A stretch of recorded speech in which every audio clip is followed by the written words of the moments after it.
nocturnal. They feed at night. We have a fish and game law in the state of California that you, below Benicia Bridge, or below the Carquinez Bridge, you can fish 1 hour before sundown and 1 hour before sunrise, or 1 hour after sundown, 1 hour before sunrise. So if you want to catch them at night, go to the piers. I believe Dumbarton Pier is open at night, and the Redway and San Mateo Pier, they're open in the evenings. How late? I don't know. Okay. But they are nocturnal. Sharks are nocturnal. If you let your conscience be your guide, they are nocturnal fish, but you can catch them all throughout the day also. So it's a very good sport. If you don't have a boat that you can get out into the water, during the day we have ideal shark fishing off the Dumbarton Pier. We have ideal shark fishing off of the Berkeley Pier at times, and also off the San Mateo Pier. Even in San Leandro, they get shark right in the harbor off the pier in the breakwater at the San Leandro Marina, and along the wall on the outside. There's a channel that runs right adjacent to the rock wall at the San Leandro Pier, and it runs right up the airport, and there's a channel that runs parallel to that wall, and the sharks transverse that. And it is very easy to catch sharks there. So you don't really need a boat to go shark fishing. If you want to take kids out on the bank, there's plenty of sharks to be had. Alameda Rock Wall is another one you can get out on. So you don't really have to have a boat to shark fish. That's one of the beauties of it, is that the whole family can enjoy it. At this time, I would like to entertain any questions relative to the shark without getting into the tackle or the bait. Does anybody have any questions at this? You left out gaffing. You're not allowed to gaff them. Yeah, you're correct. In the fish and game law, it goes along with sturgeon. You cannot gaff any fish that there is a size limit on.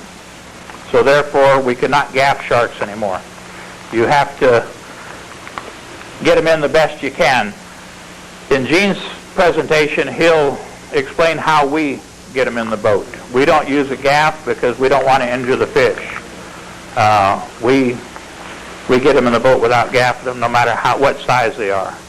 The biggest sharks that you can expect to catch here, even though they get up to 5 feet, the average large shark here is 50-inch fish. If you get a 50-inch shark, you've got a very large shark. We fish in a number of derbies every year. Normally, a 52, 53-inch shark will win a derby. So if you have a 49, 50-inch shark, you have a very good-sized shark. And Gene will explain in his portion as to how we get them in the boat without gaffing our net. Dennis. Is it true that leopard sharks are school fish? Our school? Yeah. They do travel in schools if you're on the shipping lanes where they are traveling. However, they're also solitary fish. They will go off in the flats by themselves. When they go in to spawn into the flats like Berkeley, off of Oakland Airport in the flats, they will go off in solitude to spawn, the females and the males also. But when they're on the shipping lanes, yes, they're in school. They travel together.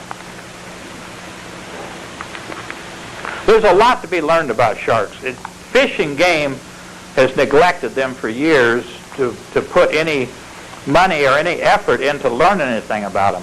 It's only been the last 5-6 years that they've even recognized it as a fish, I think. Up until then, it was a nuisance. It probably started with jaws. People got involved with jaws, and all of a sudden everybody in the world wanted to go shark fishing. They didn't care if they caught a big shark like jaws. They just wanted to go catch a shark. And especially young people. Young people wanted to go out and catch sharks. I mean, I've had 3-year-olds on my boat that caught an 18-inch leopard shark and thought she had the greatest thing in the world. I mean, this kid was just thrilled to death. She caught jaws to her. So the kids enjoy the shark fishing. But Fish and Game just would not recognize it as a game fish, but it's part of the ecosystem. So now they know that they have to recognize them and do something about them, because if we lose the shark in the bait, they're a scavenger. They keep the bait, the other fish to a minimum. They feed, they eat them. If supposing the shark was to disappear, the bait that we use would come very abundant in the bay, because I don't think anything else would eat this except a shark. No self-respecting fish would eat this. And if we lose the sharks, what's going to happen to the rest of the ecosystem? So Fish and Game has recognized this fact today, and finally they're putting some money and some effort into it. Any other? Is there a size limit? I think you said that. Yeah, as of March the 1st, 36 inches minimum overall length, and there is a limit of 3 per day are in your possession. Is that any shark or is that a leopard? That's a leopard. I believe it's 1 7-gill, 1 6-gill, 1 7-gill. There is the other species they have put a limit on too this year. But we primarily fish for leopard shark, but there is, thankfully, we've pushed for this for a long time, and thankfully, the only way they could recognize it as a game fish was to put a limit on it. Once they put a limit, size limit, or a bag limit, it is now considered a game fish. So we'll get some control of some kind over them. However minimum it is, it'll help. Yep. Is going to cover the quality of the fish that you can eat the shark? These are fish that you can eat. Okay, I'll cover that. In fact, I had it in the notes here. The leopard shark is great table fare, as well as the other species of shark, with the exception of the cow shark. But leopard shark is great table fare. The meat has to be cleaned right away. A leopard shark, and I believe all species, urinate through their skin. And when they become excited, if you get them in the boat and they become excited, they urinate through the skin and saturate the meat. So what you want to do, the moment you get a fish in the boat that you're going to keep, bear in mind, I still encourage hook and release. But if you get a fish in the boat that you want to keep, you now, with the new law, make sure he's 36 inches. Tie him by the tail and chop his head off and get the entrails out of him right now, as quick as you can, and get him back in the water. Hang him. Now the meat's clean. It will stay that way. So you can't measure. Huh? You can't measure. Okay, yeah, okay. They have a Okay, don't cut the head off. Yeah, yeah, this, Go back. catch it big enough when we cut the head off. go back. Right when you get. Okay. Go back. Yeah, okay, If you want to save it, yeah, if you want to save the shark, the meat, the shark urinates through its skin, so you have to get the entrails out of the shark immediately, because once they panic, they will start urinating, and it goes through the skin and the meat, and it saturates them. So upon getting in the boat, when you're assured that your shark is 36 inches in length overall, tie a rope on its tail and gut it and put it over the side of the boat back into the salt water and hang it. But there again, I encourage all the fishermen to hook and release except what you actually plan to use for consumption. Because I see so many people that know they're going to take them home and give them to their neighbor, and when they get there with it, the neighbor tells them they don't want no shark. So make sure that you're going to eat it. Don't rely on your neighbor to eat it. And there's nothing greater than some youngster that he wants to take it home and parade it around the neighborhood and show all the kids what he's caught. Well, that's fine for once or twice, I would say, but beyond that, every time you go shark fishing, take pictures of the fish and let them show the pictures of the fish to the neighbor kids, because we have to be concerned. Even though they're not endangered right now, they are on a decline. So we have to be very concerned with all of our species of fish. So I would say that shark is the last abundant fish that we have in the bay. Any other questions?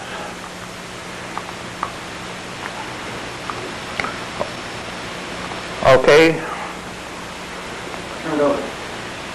Okay, with that, I will turn the second half of the program over to my brother Gene.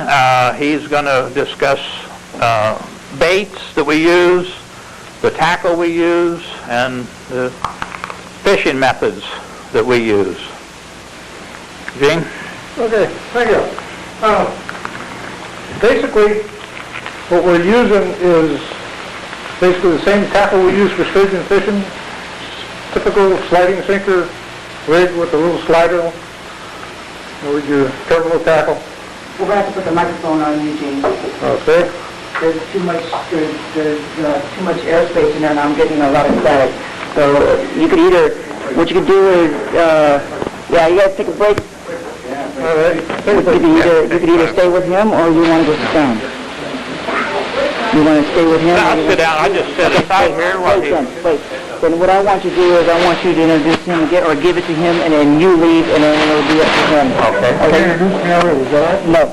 No, because that is going to cut in there. Yeah, I'm going to have to cut in there. So we're going to do it over again, and you'll say, okay, I'd like to turn it over to my brother Gene, and he'll do the second half, or the last half, or the bait president. I have to wait for these guys to settle down. Okay. So then it'll be up to you, and you can just play it as long as you want.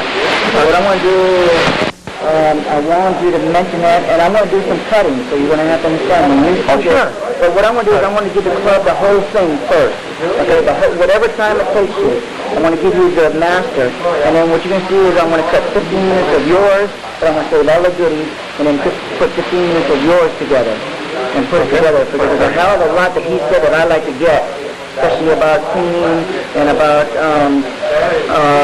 taking a picture and then releasing it. That's great. I want all that on the end. But there's a lot in there that I'm going to cut out. But you have 25 minutes, so I'm going to have to cut it at least 10 minutes of it. Okay. But I'm going to give the club the whole thing, and that way you can have the whole thing uncut, and then I'm going to cut it, and I'll probably make another copy of your thing cut. But don't be mad when you see it, because there's some things that I want to make sure that are in there that are clear, and some things I'll just leave out. Okay. But it will be cut. Gene, you can go on, and then what I'll do is now yours I like to keep it clean.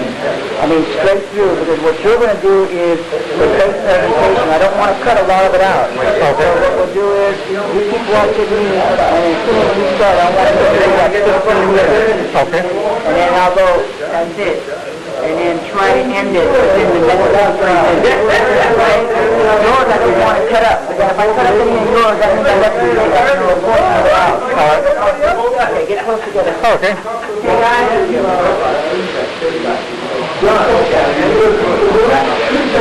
Let's go guys. Okay. Ready? Go. Okay. This concludes my portion. If there's no more questions, and at this time,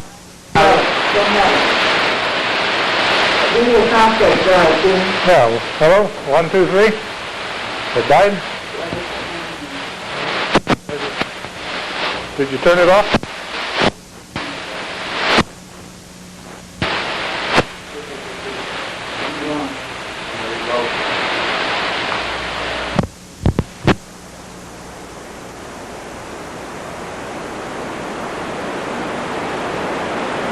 Okay.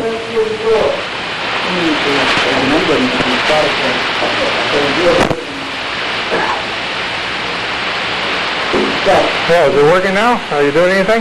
Yeah, it's good. But go to your pocket. Okay. Yeah, is it working? Everything all right? Are you good? No? Yeah. Broke the camera. Yeah. Oh.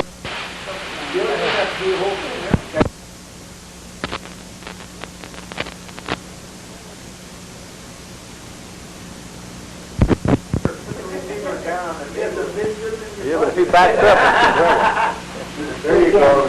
How's that? Is that any better? Yeah, Yeah? what'd you do? I took it out of one pocket and put it in the other. I don't know. They put him in short. You got to do left up higher on pocket. That, whatever you did, it was okay. What do you got in that thing? Some metal or chains? Keys, yeah. That could have been it. Keys and a chain and change and a pocket knife and and another recorder. all right, I have my own recorder. Yeah, is that working all right now? Yeah. All right. Okay, turn it over to him, Gil. Okay. Okay, that concludes my portion of this program. At this time, I'd like to turn it over to my brother Gene, and he's going to explain the tackle and the methods that we use for shark fishing locally in the bay. Okay, thank you. Okay, we're going to start out. In other words, the basic tackle. In other words, what we use is the typical sturgeon rig, typical sliding sinker type. In other words, with the slido, the little plastic slidos, the snaps wheel on them, changing sinkers, so on, with a terminal tackle hook up on the bottom of them, a swivel. The rods, in other words, anything will do as far as the rods are concerned. This is 30-pound class tackle, and there was 30-pound line, Daiwa 50 reel. It was basically a cheaper outfit. Is what we use on them. Bait-wise, any bait will work. Squid, anchovies, anything will work as far as the shark are concerned. We don't particularly, I don't, my brother, I think we've got a lot of other believers in it. I don't use any of the other bait, any squid or any anchovies or anything else other than these particular baits that I'm going to show you in a little bit. Due to the fact that you attract everything. Everything comes to them. You use squid, you use pieces of squid, small baits, every little shark, kingfish, little sand sharks, everything. Would just eat it up, and you're just constantly changing baits, taking fish off. If you're out for the larger shark, which now the leopard shark are 36-inch minimum, if you want the larger sharks, the method that I'm going to show you, I think personally myself, I'm not speaking, you'll catch them with other stuff too. There's been a lot of them caught. But the bait that I use here will guarantee you something that's going to be close to the keeper size now, to the legal size fish. We'll get into, before I do that, we use, sinkers, like Gil was saying earlier in the presentation, we fish the edges of the channels, and we fish, some fairly strong currents. You've got choices of sinkers. My own particular choice, my favorite one is the diamond sinkers. The triangles, pyramid sinker, whatever you want to call them. These here will have a tendency when you cast them out, like you can cast them off to the side of the boat, these sinkers here will dig into the bottom. You take a round cannonball sinker, you cast them off to the side, they'll roll and they'll come right back to the back of the boat.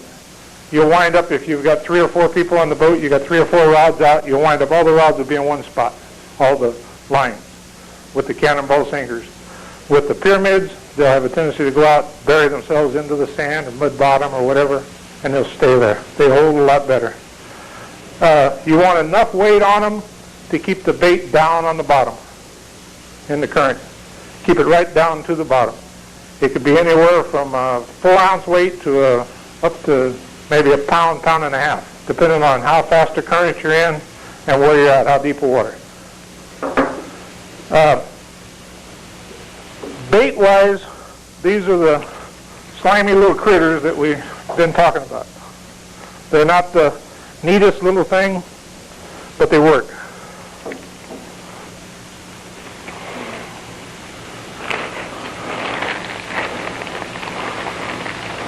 They're called midshipmen. They look basically like a bullhead, but they're the slimiest things you've ever hang on to. You try to hang on to. But they are the primary source of food to the leopard shark, and also the cow sharks and a lot of the other larger shark in the bay. We have several different rigs that we use for them. As Gil was saying earlier, in other words, we do promote the catch and release thing. I make up my own shark rigs. They're basically a hook, double hook rig, barbless. We work them barbless because you can get them back out of the fish without injuring the fish.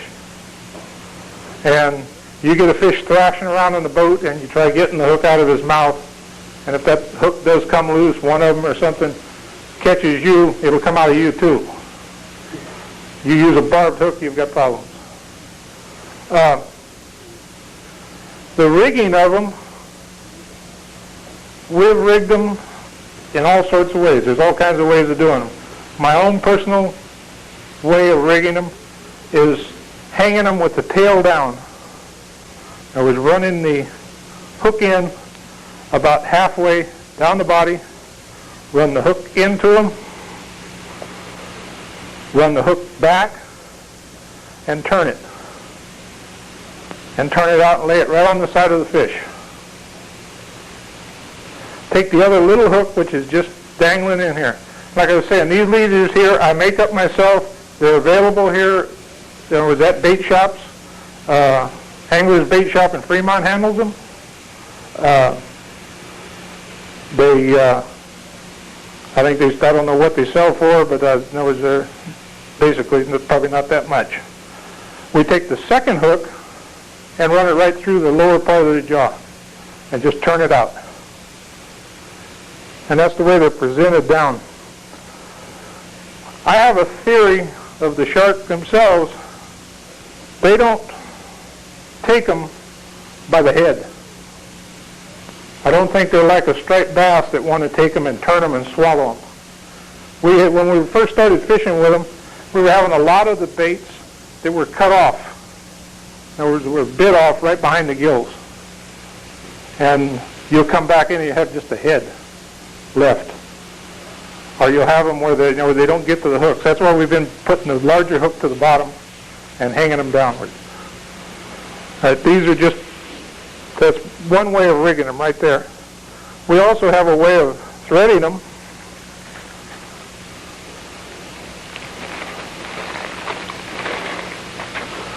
Just a typical the threading needles that's available in any of the bait shops. Just run the needle through them. I like to stay about 2 to 3 inches away from the tail. Run the needle in, run it right through the middle of the body, and bring it right out of the top of the head. These leaders also are available at the bait shops around. This is just a steel leader, 90-pound wire. I use 90-pound wire exclusively, the 90 to even 100, 120-pound wire. Mainly because, like Gil was saying, we do not gaff the fish anymore. I don't want to put them in a net because the shark, as soon as you net them, they want to just sit there and twist and go in all directions. What we do is get the fish up to the boat, use a pair of gloves. Just reach over with a glove, grab the hold of the leader part itself, not the line, but the leader. Just grab the leader. These hooks are into these fish plenty deep enough. You're not going to injure that fish any, and the fish, you're not going to pull them off. Now, when that hook is on them, just pick them up and throw them into the back of the boat by the leader. Grab the leader and just drop them into the back of the boat. Unsnap the leader from the tackle. Go ahead and put on another one. Bait up, get back out. because the fish usually, when there's one there, there's other ones right there with them. So you want to get back in and go back to fishing, and let that fish sit there for a little while. Because after he sits, he'll calm down, and usually, they'll kind of mellow out and go to sleep, and you pull the hooks out of them. In other words, they're not dead, they're not hurt. You want to get them back in a reasonable length of time. But you're better off to let them kind of cool down a little bit, because they are kind of excited when you first bring them in. Just take one of the loops that's on this leader, hook it onto the threader. Like I say, they are slimy. Just pull that whole leader right through the fish. Yeah.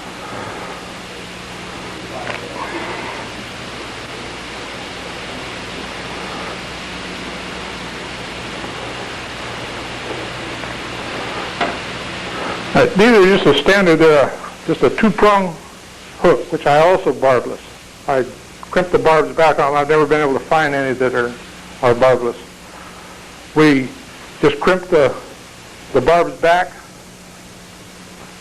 I use a larger eye on the one end of the leader. Take the leader itself, the eye, run it through the eye of the hook, lay the hook back, and just pull that leader right down onto it. Slide this right on in. Bury that hook right up alongside of the fish, right like so. Now this is a little bit more difficult. I don't think there's any difference as far as the presentation, as far as the number of fish. I think one works just as good as the other. In other words, it's whatever your preference is, as far as the two different styles. And then after you get them done, snap them onto the end of your line, cast them out, stagger the baits, like I say, stagger them from one side to the other side of the boat, get them so they're not right up close together, and sit back and wait. After you cast them out, what we do is take them, get them out, get them casted, take and set up in other words, keep the drag up fairly snug on them, so you preset the drag to the whatever you're fishing as far as line, and just kick them after you get them down, reel back. After you cast out, reel back until you got the sinker pulled up against the slider, so you don't have a bunch of line out beyond it. Get it reeled back, snug, kick the reel out of gear, put on the clicker, and let them just leave it in the free spool. The fish will pick it up just like a striped bass. I don't know, a lot of you I know fish bullheads. Fish them just like you would a striped bass. Let them pick them up, let them run. They'll run, they'll take like maybe a 50 or 60 yard run, many a times. Sometimes they'll run a lot more than that, one big burst. Then they'll usually stop. The best thing we have found is to hook them up just as they start on the second run. If you let them go on the second run, they'll usually swallow these baits way down, and you will have more injury rate of the fish. So we like to, set up on them on the very start of the second run. Hook them up, bring them up to the boat, like I say, grab the leader, throw them in the back, let them cool down, and go ahead and bait up and go out for another one. Go back, take the hook out of them if you're going to keep the fish, whatever you're going to do with them. Prepare them or whatever you're going to do. And basically that's about the extent of it. Is there anybody with any questions? Anything you want to know? Do you get a lot of small fish on these, or are these mainly the larger? Mainly the larger fish. That's what I was saying. I do not like squid. I don't like the other baits because of the fact that you'll get the larger fish. Can you leave the hook in them? You can leave the hook in them until you clean them. Can you leave the hook in them where they'll rust and it won't hurt the fish? All right, Fish and Game, the biologist and everybody says that you'll do less harm with the fish if you do cut the leaders off and leave the hook in them. They said they'll dissolve the hook over a period of time. If you're in there digging them out, you will injure them more than if you just cut the hook off and leave them go. But with the barbless hooks, they're very easy to reach down in there and pop them out with a pair of long nose pliers or these regular hook extractors. But you're saying that in preschool, when you set it on the first run, just let them... Just let them run. For as long as they Right. need. And when they start the second, that's when you set. That's when you set up on them. Any other questions? Okay, Okay, that's very good. turn it back over to the president, and then we'll end this puppy. Just leave it just like it is. Yeah, 1 minute, Fred. You got 20 more minutes. We got an hour of tape, which is really good. I'm going to have a hell of a time cutting all this out, because what I cut out is going to be their loss. What I'm going to do is, it's still going right now. What I'm going to do is I'm going to give the club a full tape of this, which is called a master, and then I'll edit it. I'm going to have to cut down, Gil did about 30 minutes, 35 minutes. I'm going to cut down to 15. Then I'll put Gene's in there, and he did about 15 or 17 minutes. So I'm going to have to cut his down to add his in there, and then plus the ending. But you guys will get a copy of the master, which is uncut. And then I'll cut it for TV, and then I'll give you another cut version of it. And then that way you can see what went in, what went out. And unfortunately, there's going to be some of Gil's that's going to go out, and all of it was real good information. All of it. So I'm going to really have a hard time cutting his up. Too bad you couldn't get another 15 minutes of Gene. Would it hurt if you let them know that we have a meeting here at the pizza joint here? It's up to him. Yeah, and not only that, I'll give him credits too at the end. I'll give you guys credit, and then I'll get their a card or something so that I can give him credit too. Yeah, he can do that. They would present George out of it. How about you know what we could do? We could cut George out and put me and Ed in here. There you go. That's fine. And then put them and then put me and Ed back in. George was on break. Get right in here. But you did get his name wrong, you know. DeWart. George Gallard. Gallard. Oh, I said DeWart. You're right. No, let's do it again. No, let's do the big. Good thing you mentioned it. No. The president. Yeah, he's only the president. What the hell? I really screwed that up. How he's only the president. I tell you, I have a hard time saying Gallard because when I was in high school, my dean of boys at James Logan was Gallard. So every time I say Gallard, I feel like I'm going to get either kicked out of school or I have to go see him for some reason. You're right. Yeah. But that was Danny Gallard, Bob. Danny Gallard. Part of the Catania family. Gallard, they're still here in Fremont. Okay, guys, we're going to do two. We're going to do two then. I'm going to do the introduction, and I'm going to cut that other one out because everybody's going to laugh, and we're never going to hear the end of it. I will never hear the end of it. Okay, let's do the beginning over again, and then right away we'll do the ending, which we're going to just ad-lib. What I do is I just come in and say, thank you, George, for inviting me and Western Angler to come in and do a presentation, and thank Gil, and I just lost Gene. I knew it, Gene, for a great presentation, and then I'll shake your hand, and then you can stay right here, and I'll just end it by saying, there's the end of today's show. Thank you for watching, and until next time, this is Fred Blue wishing you what? Good luck and good fishing to you, okay? And then we'll end it. We'll do the beginning though, just like we never did it before. But I think we're going to be okay on that sound. You want to test it just in case, Bob? I hate to take this to the studio and have it not on. Yeah. I won't let him focus in though. His eyes are bad. When you see a guy take off his glasses to see, you know that there's something wrong. Testing, 1, 2, 3. You got it. Okay, let's go. Get the cue card up there. Waldo. Okay, guys. Hi, welcome to today's Western Angler. I'm your host, Fred Believer. I'd like to, Hi, welcome to today's Western Angler. I'm your host, Fred Believer. Today we're at the Northern California Skippers Club, and we're going to do a seminar on shark fishing today. And I would like to introduce the president of the club, and his name is George Gallard. George, thank you very much for inviting us. tell us who's going to do the presentation tonight and what they're going to do. Okay, well, thank you. We're going to do a shark seminar. It's going to be put on by the Purvett brothers, Gil and Gene. And they have some interesting baits here to show you and some very good tips on how to catch sharks. Okay. Well, okay, then we'll just cut right there. Do 1, 2, 3. Catch your breath. Go ahead. Why don't you take those baits No, that's okay. and put them over to the side? That's all right.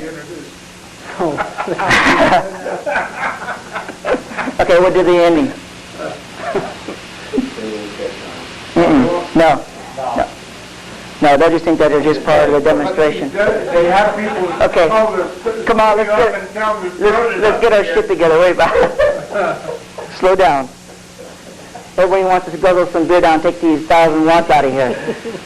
It's eating up their electric bill. Don't tell them how much it costs to run these things. Okay, 1, 2, 3. Well, I'd like to thank George Gallart for inviting us. Thank you very much, George. I sure appreciate it. And we're going to do a couple more seminars here at Northern California. We're going to do a couple more seminars here at the Northern California Skippers Club. And I would like to thank the facility here, and that is what, George? The restaurant is, excuse me for not pronouncing it right, Devin Sinzi. Okay, we'll cut that out. Vin, That's okay. Vincenzo's Italian restaurant. It was a Portuguese restaurant. That's okay, we'll just cut that part out. I'd like to thank you for watching today's Western Angler, and until next time, this is Fred Blue wishing you good luck and good fishing to you. Thank you, George. Thank you, guys. Now you better hope we got it. And your autograph. Good seminar, guys. Thank you very much. Who's going to do the next one? These guys are going to do the sturgeon? Yeah, right now. Yep. No, they're not set up. They're not set up. Give them a break. Hey, let them guzzle down some beer and wet their whistle. Good seminar, guys. Really. Very, very good. If these guys can't go catch shark, it's not because they didn't get anything from tonight, that's for sure. Because they should have. Very good show.